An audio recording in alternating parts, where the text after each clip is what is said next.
Senhor, irmãos, estamos aqui mais uma semana com o melhor conteúdo bíblico que você vai encontrar no YouTube. Eu não me canso de dizer isso, porque é mesmo, é verdade. Irmãos, muito obrigada por estar aqui, por assistir a gente mais uma semana, mais uma lição que a gente vai comentar aqui. E hoje nós estamos com o pastor Mário Germano, gente, pastor experiente, conhecedor da palavra de Deus, né? Um ensinador excelente. Pastor, muito obrigada por estar aqui com a gente, tá? É um prazer enorme, um prazer muito grande ter o senhor aqui. Segunda vez, né, que o senhor vem? Segunda vez. Já gravou uma vez com o Samuel, agora é comigo, porque eu não vou deixar só o Samuel se aproveitar dos conhecimentos dele. Eu também quero saber do que ele sabe também. Então, irmãos, prestigiem, tá? Dê seu like, siga a gente nas redes sociais para você receber conteúdo de primeira sobre a palavra de Deus. E a gente já vai vir para a nossa lição, que é uma lição que pega a gente, ó, dá chicote de vez em quando, né? Uma lição que a gente vê aqui, a gente tem que estudar ela como se come peixe, viu? E a gente sabe que comer peixe não é brincadeira não, você tem que separar os espinhos, mas você não deixa de comer o peixe, não é verdade? Então, você está estudando e dessa maneira, né? E a gente vê que essa lição, ela é difícil de se entender ela, porque você tem que entrar na parte histórica, né? Na parte espiritual, né? Aqui. E ainda trazer para os tempos de hoje. Trazer para os tempos de hoje, que não é fácil. Então, eu considero essa lição aqui uma lição, assim, para mim, eu acho que é até mais difícil do que o Apocalipse. Eu acho mais fácil o Apocalipse do que o livro de Ezequiel. Mas você vê como ela é complexa, né? É verdade. Porque se nós não entender o que é parábola, né?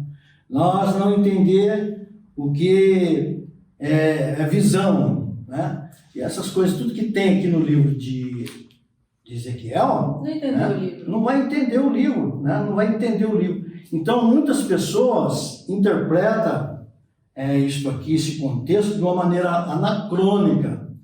A maneira anacrônica quer dizer, fora do contexto, eles pensam na cabeça dele, porque quando ele lê aquelas visões assim, né?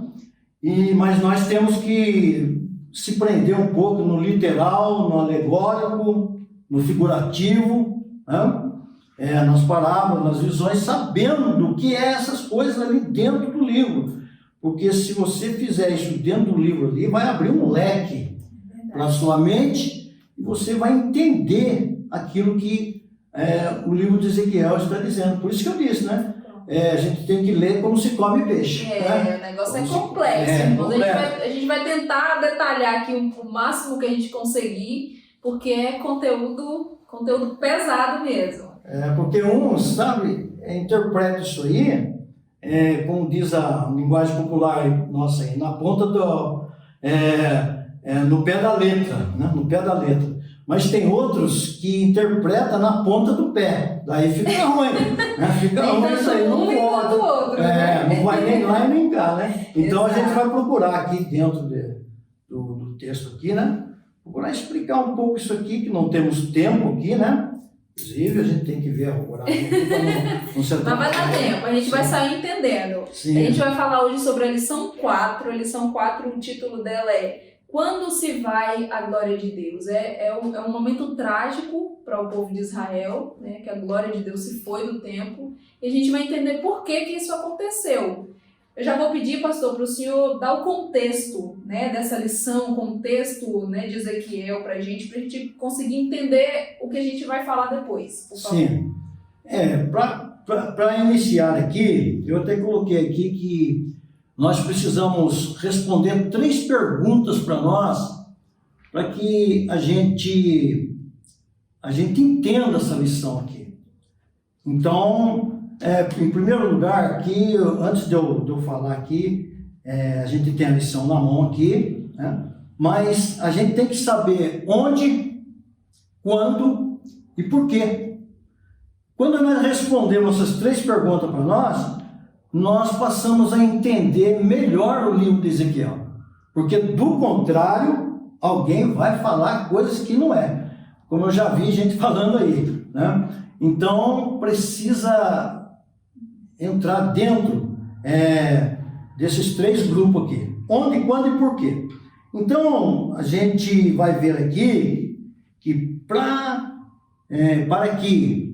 que essa lição ela seja explicada, seja estudada, nós temos que ter a base, o alicerce dela na lição 3, que nós estudamos já semana passada, essa lição 3, que mostra para nós, nessa lição 3, aqui, na revista aqui, as abominações do templo. Né? Então a gente vai responder aqui por que a glória de Deus já foi. A gente já está vendo aqui, né, que Deus, ele não suporta dar a sua glória para ninguém. A glória pertence somente a Ele. Né? Ele não divide a sua glória com ninguém. Deus, ele exige fidelidade do seu povo. E essa situação da lição 3 aqui que nós estudamos já, né, mostra para nós que eles estavam ali idolatrando, fazendo a idolatria ali no templo de Deus, que era um lugar santo. Porque o templo de Deus, ele foi instituído pelo próprio Deus. Deus mandou que instituísse o seu próprio templo. Nós encontramos isso aí no livro de Êxodo, ali quando Deus ele mandou que o templo, né, fosse construído, né, o templo, né? Só que esse templo aqui que foi construído aqui, nós chamamos ele de tabernáculo, né, que foi o tabernáculo no deserto, onde ali Deus mandou que fizesse o tabernáculo, porque ali seria o começo, né? Até que chegou aqui na nossa lição de hoje aqui, quando nós vamos ver por que foi a glória de Deus. Né? E já entrando na nossa lição, ela fala, o foco dela é a saída da glória de Deus do meio do povo, a saída da glória de Deus do templo. Mas quando foi que essa glória entrou e apareceu ao povo e se estabeleceu no templo?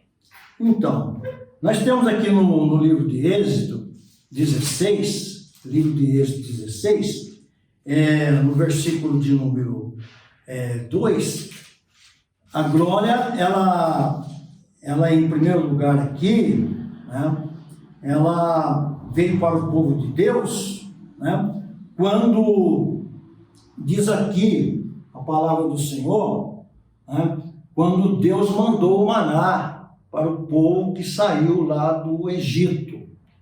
E nós encontramos que quando o povo saiu de lá, aqui no versículo de número 2, diz que toda a congregação de Israel murmurou contra Moisés. Foi uma murmuração total. Irmãos, olha só, eles tinham saído da escravidão, né? Eles tinham saído da escravidão. Agora eles estavam em direção à terra prometida. Só que o povo estava tão acostumado com a idolatria, com aqueles deuses falsos que tinha lá no Egito, lá, que parece que eles não estavam entendendo o que estava acontecendo com eles. Aí eles murmuraram ali. Aí Moisés, ele sempre na presença de Deus, né? Aí Deus disse para ele, assim, está no verso 4 do capítulo 16 de Êxodo. Deus disse assim, olha, eu vos farei chover pão do céu. Para eles, olha só, porque eles estavam reclamando de carne lá, de comida lá do Egito, as comidas que eles comiam lá na escravidão. Né? Coisa triste, né? Mas aqui no texto que eu vejo aqui, o verso 7 diz assim, Deus falando para Moisés, olha Moisés, amanhã vereis a glória de Deus. Olha só, porque Deus ia fazendo aquilo para eles, uma coisa que nunca ninguém viu falar na história de nada. Só Deus poderia ter feito isso, né? Mandaram o maná para eles ali, a comida para eles no deserto ali. Então ali foi o primeiro lugar que eles viram a glória de Deus. Depois, pulando aqui para o verso 7, diz assim, então Arão falava a toda a congregação dos filhos de Israel. Eles se viraram para o deserto, e lá estava a glória de Deus na nuvem. Então, aqui, olha só, primeiro lugar, a gente vê aqui que era a glória de Deus para o seu povo ali. Né? E depois nós encontramos aqui, em segundo lugar, está no capítulo 24 do mesmo livro aqui, né? Capítulo 24 do mesmo livro aqui, foi quando Moisés, né? Moisés ele subiu no Monte Sinai. Ele subiu no Monte Sinai e a Bíblia diz assim no verso 15, capítulo 24 do livro de Êxodo, versículo 15, diz assim: tendo Moisés subido, a nuvem cobriu o monte. Aí o verso 16 diz assim: a glória do Senhor repousou sobre o Monte Sinai. Olha só. E a nuvem o cobriu por 6 dias. E no 7º dia chamou Deus a Moisés no meio da nuvem. Moisés ele viu toda a glória de Deus ali. Então isso aí foi em segundo lugar, né? E depois, no decorrer da história, nós encontramos que foi a presença de Deus na dedicação do templo lá de Salomão, né? Que está lá no livro de Crônicas, capítulo 6, verso 1 a 6, e também no capítulo 7, verso 12 a 16, ali quando Deus ele disse ali para Salomão, né? Ele disse ali para o Salomão ali que quando na dedicação do templo, ele falou que o povo, se o povo que chama pelo meu nome, orar, buscar a minha presença, está aqui no capítulo 7, né? Se humilhar, orar, buscar a minha presença, se converter dos seus maus caminhos, então eu virei do céu, perdoarei os seus pecados, sararei a tua terra. Então estarão abertos meus olhos e atentos meus ouvidos à oração que fizer nesse lugar. Então a gente tem que entender bem aqui, que primeiro foi essa glória aqui, né? Essa glória aqui, Deus mostrando esta glória aqui, Deus se manifestando esta glória para o povo. Então a gente vê aqui que a lição 3, aí ela ensina para nós todos esses problemas que aconteceram aqui, que chegou Deus a se irar para tirar a sua glória, né? Tirar a sua glória. Então Deus já havia mostrado a sua glória algumas vezes para o povo. Então quando o Salomão constrói o templo por ordenança de Deus, a glória dele se estabeleceu aí. Sim. Se estabeleceu já não era mais o tabernáculo, né? Não, porque o tabernáculo já não existia mais agora era o templo. Deus queria o seu templo, o templo ali que mandou construir. Okay. Então antes de estabelecer a glória, Deus já havia mostrado a sua glória algumas vezes. Sim, já tinha mostrado, já que a gente leu aqui agora Okay. Né? Então a gente tem que perceber bem isso aqui para entender o que é a glória de Deus, que era a sua presença ali. Né? Agora, pastor Mário, a gente tem uma palavrinha muito famosa no nosso meio, que é Shekinah. Sim. Shekinah e a glória de Deus são a mesma coisa? Não são a mesma coisa. Né?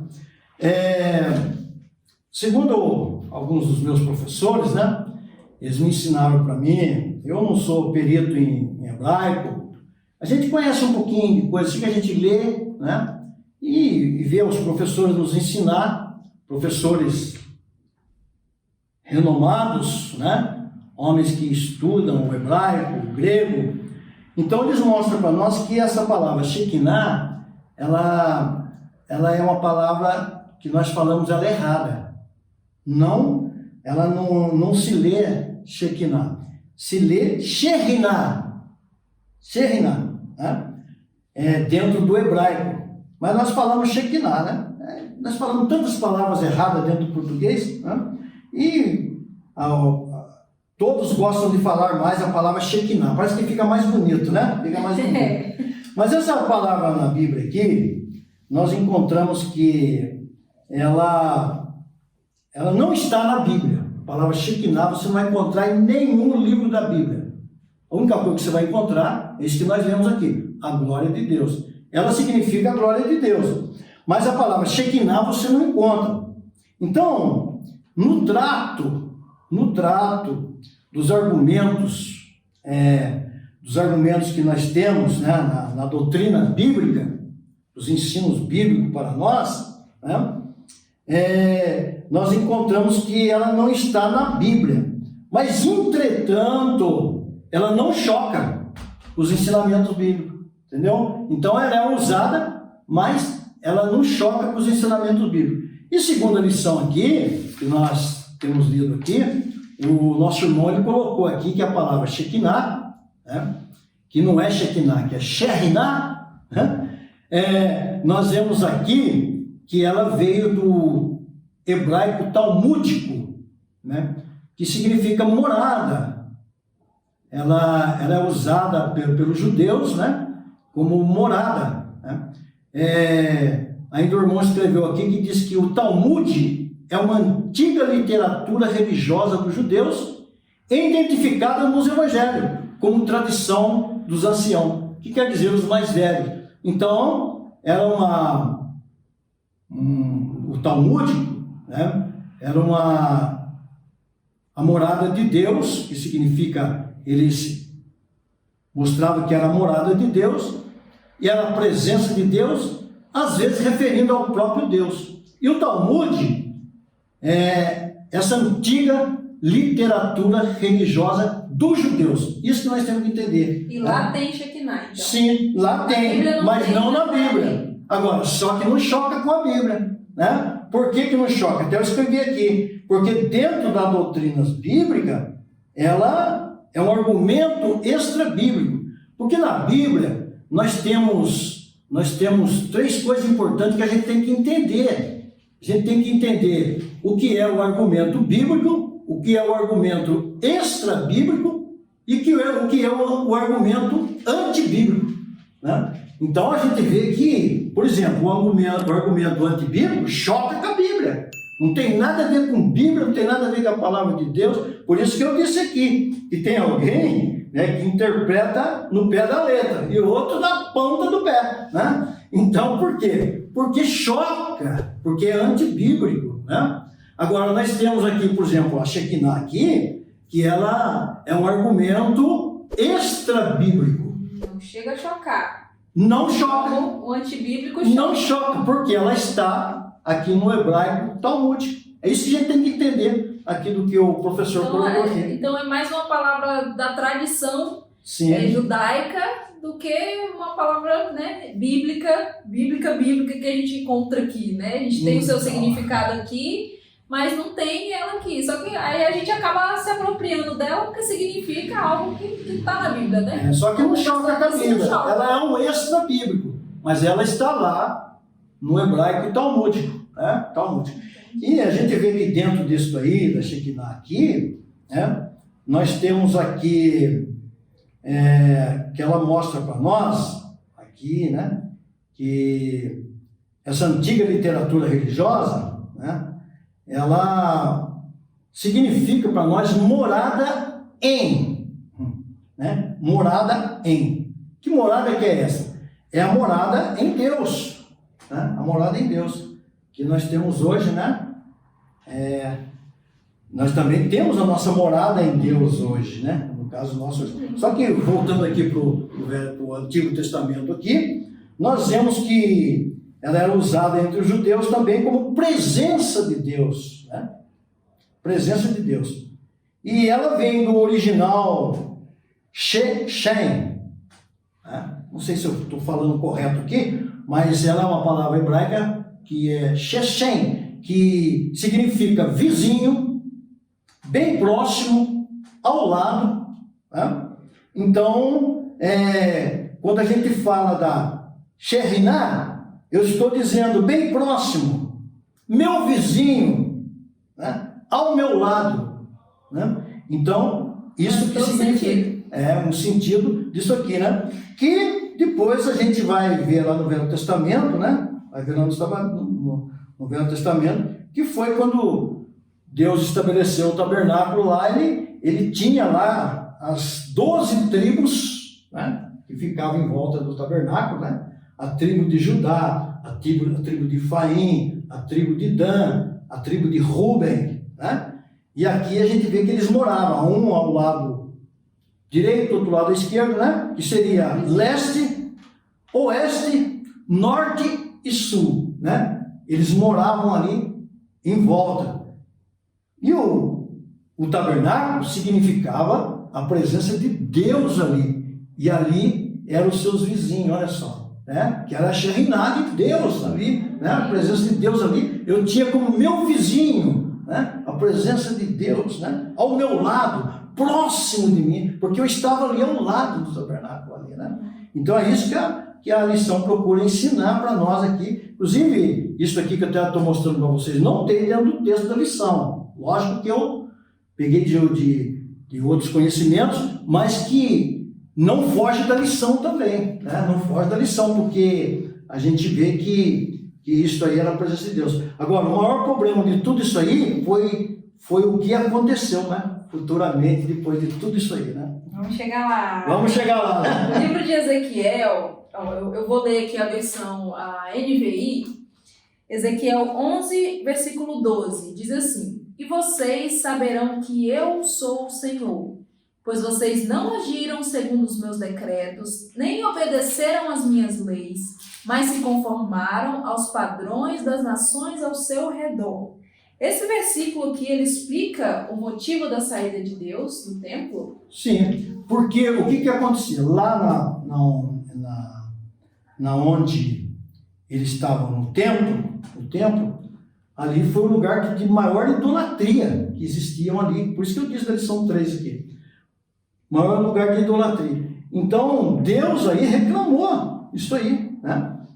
Deus ele reclamou isso aí e ele disse assim, olha, vocês não estão fazendo conforme, né? Aí diz conforme, né? Sim. Conforme aquilo que tinha sido estabelecido já. Deus já tinha dado para Moisés lá, Deus já havia traçado até aquele ponto que chegou aí em Ezequiel, que Ezequiel estava profetizando. Porque nós temos que lembrar que Ezequiel, ele estava lá no exílio, e ele, quando ele profetizou todas essas coisas aí, que Deus falou aí, ele ficou em êxtase. Né? Deus levou ele em êxtase lá, ele viu, teve uma hora até que ele viu um buraco lá, né? Viu lá, e a Bíblia mostra para nós que lá eles tinham a idolatria do ciúme, né? Que era a Sera, era o mesmo a Sera. É como se ele estivesse lá dentro Sim, ele estava lá na Babilônia, né, que é a Mesopotâmia. A Mesopotâmia ficava do outro lado, lá, muito longe dali, da onde eles estavam.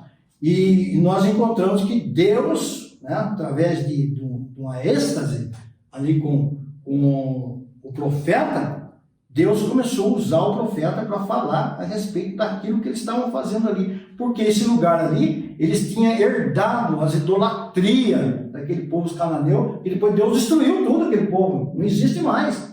Você não vê que não tem mais aquele povo, foi todos destruídos. Mas só que a raiz, né, a raiz da diabólica, né, ficou ali, e eles começaram a praticar aquelas idolatrias ali, né? Que a lição chama aqui de ciúmes, né? Por isso a glória saiu, então. Esse é o motivo da saída da glória de Deus. Sim, a glória de Deus. Ficou tão feio o negócio que não... Porque, olha só, ali tinha os adoradores de Tamuz. Né? Os adoradores de Tamuz.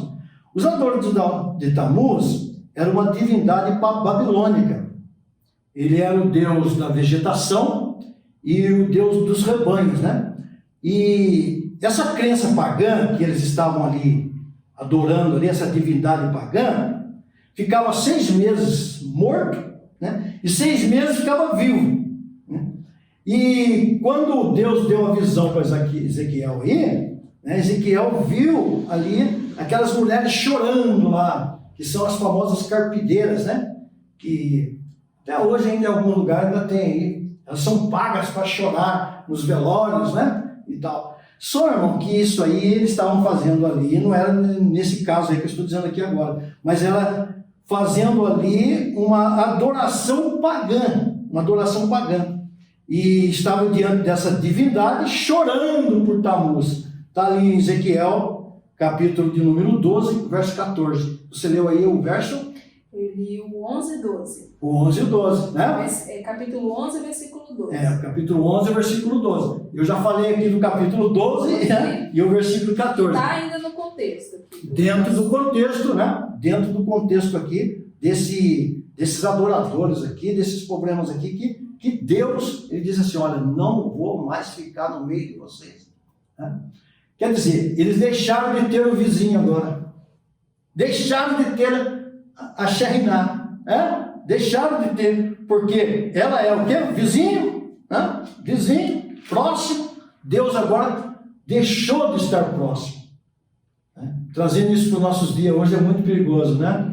Já pensou? Uma pessoa, ele está servindo a Deus e entra por outros caminhos aí, e nós encontramos que deixa de estar próximo de Deus, deixa de estar ao lado de Deus, né? Deixa de ser vizinho de Deus.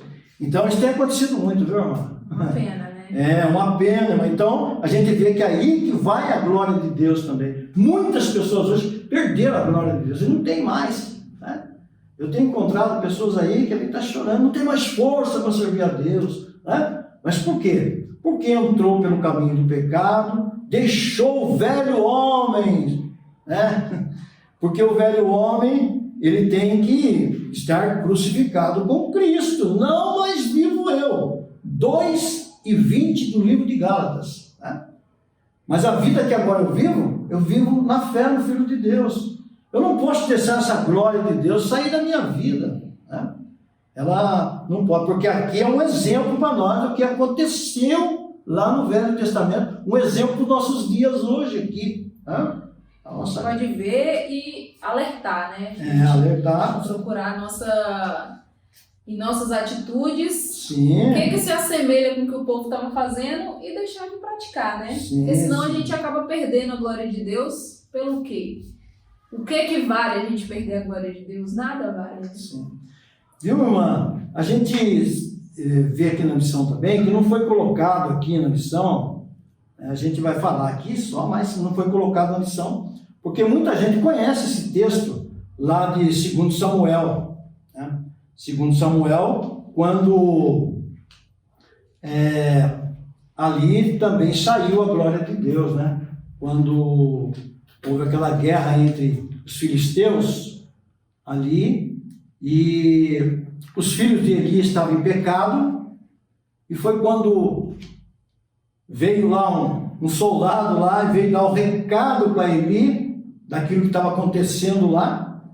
Ele mostrou que os filhos de Eli tinham sido mortos, ele deu ali as novas ali para Eli, e depois ele deu a outra nova dizendo assim, olha, e a arca do Senhor foi tomada, né? Aí a mulher de um dos filhos de Eli, ali o Finéias, ela ouvindo isto, né? Ela estava dando à luz e ela morreu do parto ali.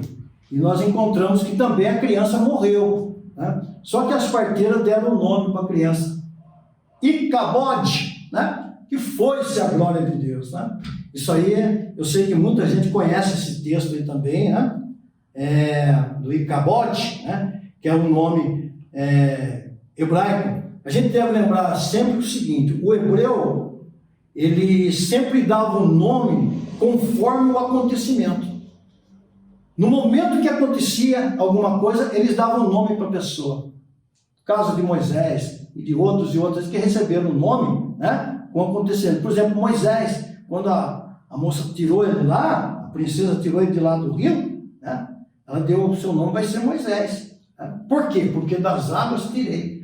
Ela então dava o nome conforme o acontecimento. Foi o caso aqui, né, do Eli, aqui lá, quando ele recebeu a notícia, né? Foi também um episódio que o povo estava sem a glória de Deus. Sim, então, isso que a gente vê, né? Lógico que não está na lição isso aqui, né? Mas está dentro da Bíblia, e é uma situação também que a gente vê aqui do Icabode, né? O Icabode, foi-se a glória de Deus, né?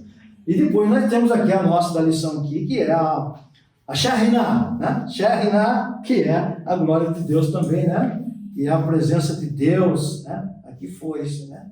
É um episódio triste, né, da trajetória do povo de Israel, mas que serve de alerta para a gente, né? O que tem dividido, né, o trono de Deus no seu coração, na sua vida? Deus, ele não divide o seu espaço com ninguém, não divide a sua glória com ninguém, ele tem ciúme de você, a morada dele, aqui no caso aqui, a gente vê na lição aqui, né, na lição 3 aqui, ciúmes, né? A imagem de ciúmes, que era a Acera, era a Deus conhecida como poste ídolo, né? Ela tinha sido destruída pelo rei Josias. Quando Josias começou a reinar, ele destruiu o poste ídolos e toda a idolatria ali. Só que agora, nessa situação aqui da lição 3, que nós estamos base para a lição 4, aqui, nós vemos que depois que foi achado o livro, né, ali ele destruiu ali as idolatrias todas, e nessa ocasião reconstruída e levada para ser a idolatrada, né? Nós encontramos aqui que depois ela foi reconstruída para ser idolatrada. Aí Deus não gostou disso aí não, e Deus não gosta disso, né? A idolatria não pode fazer parte do povo de Deus. O povo de Deus, ele tem que sair da idolatria. Hoje existem tantas idolatrias por aí, viu? Perigo. Que a gente se alerte, que a gente revise aí no nosso coração essas situações, porque depois que a glória de Deus e que a presença de Deus se vai, é uma vida tão vazia, tão triste. Você não precisa experimentar isso, não pague para ver. Verdade. Então, volte à origem, volte ao que Deus tem procurado em você, não divida o lugar de Deus, o espaço de Deus com nada nem com ninguém, e com certeza a bênção do Senhor vai estar sobre você. Pastor, eu quero te agradecer muito, é muito conteúdo para pouco tempo, né? A gente tem aqui, né, por exemplo, aqui, né, até eu disse para você que a gente ia até fazer uma panorâmica da lição aqui, porque vocês veem aqui na lição aqui, na verdade prática, por exemplo, Deus abandona o templo, retira a sua glória por causa das abominações do povo. Então aqui tem o porquê. Olha só, né? Por isso que eu disse, onde, quando e porquê. Né? A abominação do povo abominou aquilo que era sagrado. Né? Aquilo que era sagrado. Depois a gente tem aqui a leitura bíblica em classe, que está no capítulo 9, capítulo 4, capítulo 11 aqui, e temos aqui o primeiro ponto, né? Sobre a glória de Deus, que mostra o significado. O segundo ponto mostra sobre a retirada da glória, que nós já falamos aqui, das idolatrias, do ciúme, do Tamuz e de outros aqui, né? Também nós encontramos aqui, no quarto ponto da lição, sobre o Senhor Jesus e o templo, né? Que está lá no capítulo 12 de Mateus, né? Fala um pouquinho sobre o Senhor. Então, aqui, essa parte aqui, porque hoje, né? É simples dizer isso aqui, né? Assim, falando em poucas palavras, nós estamos terminando aqui. Hoje, o Senhor Jesus, ele falou assim, eu sou maior do que o templo. Né? Então, hoje, o nosso templo é Jesus. Paulo, lá em 1 Coríntios, ele falou assim, não sabeis que vós sois o templo do Espírito Santo? Então, nós somos o templo do Espírito Santo. O que significa isso? Morada do Espírito Santo na nossa vida. Né? Morada. O que nós dissemos lá no Velho Testamento? Eles tinham lá, né? Quando eles estavam perto do tabernáculo lá, que eles viviam lá, que era vizinho, morada, né? Próximo ali. E tudo isso que tem que estar na nossa vida. Né? Então, hoje, nós encontramos que Jesus, ele está no centro disso aí. E nós não podemos ir nem para a direita nem para a esquerda. Temos que estar nesse centro, que é Jesus, né? Que é o nosso templo, esse templo que está na nossa vida. Né? Jesus, ele está na nossa vida. E ele tem ciúme desse templo. E ele tem ciúme. O Espírito de Deus, ele tem ciúme de nós. Né? Que você cuide da morada. Nós temos que cuidar bem dessa morada. E tem gente relaxando muito aí, viu?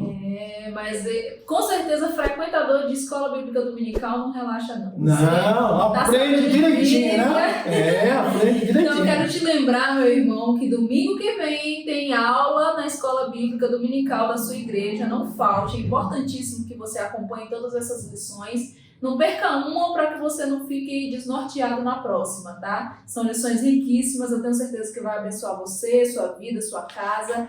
Muito obrigada, pastor, por compartilhar com a gente, né? Sempre a porção olhos da palavra de Deus. Nós queremos te agradecer e quero te convidar para voltar na semana que vem para nos assistir em mais um conteúdo que está abençoando muitas vidas. Com certeza vai abençoar mais a sua vida também.